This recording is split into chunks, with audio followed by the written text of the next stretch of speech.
કરસન પટેલના આંદોલન પરના નિવેદન મુદ્દે સિદ્ધસર ઉમિયાધામના પ્રમુખ જયરામ વાંસજાણિયાએ નિવેદન આપ્યું છે। આંદોલન પૂર્ણ થયાને 10 વર્ષ વીતી ગયા છે। હવે ટીકા ટિપ્પણી યોગ્ય નથી।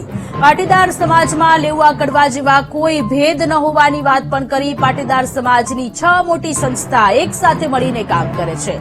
આંદોલનથી શું મળ્યું ને શું ન મળ્યું તે 10 વર્ષ બાદ કહેવાનો કોઈ મતલબ નથી। પાટીદાર આંદોલનમાં સમાજે 14 દીકરા ગુમાવ્યા તે મોટું નુકસાન છે।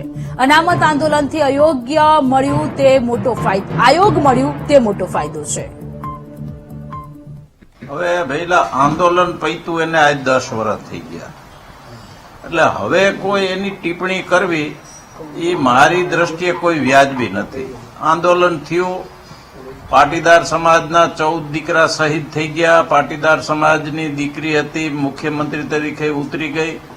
જે કાંઈ પાટીદાર સમાજને બિન અનામત નિગમ અને આયોગ મળ્યું એ બધું પતી ગયું, એને 10 વર્ષ થઈ ગયા। હવે એની કોઈ ટિપ્પણી કરવી ને એને ચર્ચાનો વિષય કરવો એ મારી દ્રષ્ટિએ કાંઈ મને યોગ્ય લાગતું નથી।